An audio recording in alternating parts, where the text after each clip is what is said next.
बिद्दू, आज घर में बहुत काम है। आज तुझे स्कूल जाने की जरूरत नहीं है। लेकिन दादी, आज तो स्कूल में मेरा टेस्ट है।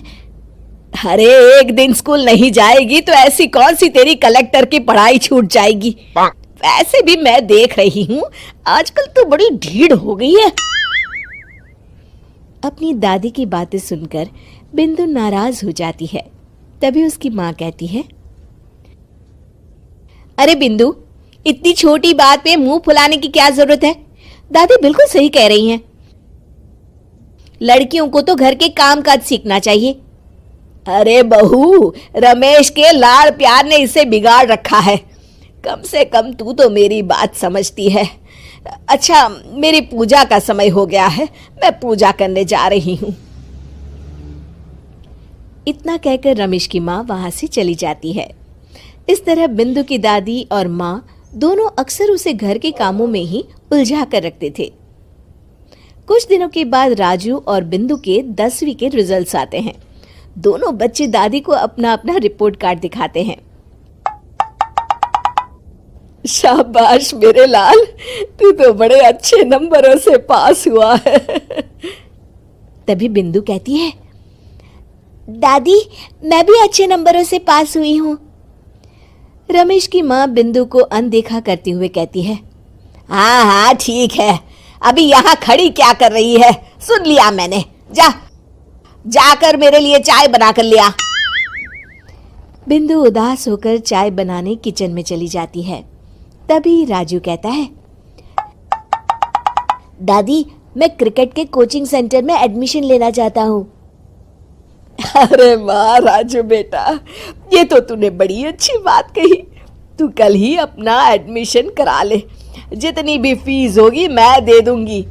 अरे एक दिन मेरा पोता विराट कोहली बनेगा। इस तरह अक्सर रमेश की माँ अपनी पोती बिंदु के साथ दुर्व्यवहार करती थी। कुछ दिनों के बाद रमेश की माँ और उसकी पत्नी दोनों सास बहू मिलकर राजू का एडमिशन अच्छे स्कूल में करवा देते हैं, लेकिन बिंदु का एडमिशन नहीं करवाते। इस बात से नाराज होकर बिंदु अपनी दादी से कहती है, लेकिन दादी, मुझे भी आगे की पढ़ाई करनी है। अरे क्या करेगी आगे की पढ़ाई लिखाई करके हैं? आज से ये पढ़ाई का भूत अपने दिमाग से उतार दे। इतना कहकर रमेश की माँ वहां से चली जाती है। उस दिन के बाद से बिंदु की पढ़ाई हमेशा के लिए छूट जाती है और उसकी दादी उससे घर के सारे काम करवाना शुरू कर देती है। इस तरह उसका सारा दिन घर के कामों में ही बीत जाता था। कुछ दिन बीत जाते हैं और एक दिन रमेश छुट्टियों पर घर आता है। बिंदु को घर के काम करते हुए देख उससे कहता है, अरे बिंदु बेटा, तुम स्कूल नहीं गई? पिताजी, दादी ने मेरा एडमिशन कराने से मना कर दिया है। वे कहती हैं घर पे रहकर घर के काम करना सीख।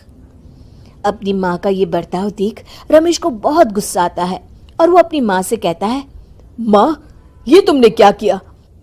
आगे की पढ़ाई के लिए स्कूल में बिंदु का एडमिशन क्यों नहीं करवाया? अरे बेटा, लड़की जात है, ज्यादा पढ़ लिख कर क्या करेगी? वैसे भी शादी के बाद तो इसे घर के ही काम करने हैं ना। तुम किस जमाने में जी रही हो माँ? अगर कल्पना चावला के घर वाले भी तुम्हारी सोच के होते तो क्या वो पूरी दुनिया में हिंदुस्तान का नाम रोशन कर पाती? इसका स्कूल छुड़वाकर तुम इसका भविष्य बर्बाद कर रही हो, लेकिन मेरे रहते ऐसा नहीं होगा। बिंदु बेटा, कल ही तुम्हारा एक अच्छे स्कूल में एडमिशन करा दूंगा। तुम जितना चाहे उतना पढ़ो। मेरे होते हुए तुम्हें किसी बात की चिंता करने की जरूरत नहीं है। अपने पिता से हौसला पाकर बिंदु खुश हो जाती है और कहती है, जी पापा, मैं खूब मन लगाकर पढ़ाई करूंगी और बड़ी होकर डॉक्टर बनूंगी। ये हुई ना बात, शाबाश मेरी बेटी। शिक्षा, लड़का हो या लड़की, हमें दोनों को आगे बढ़ने का मौका देना चाहिए।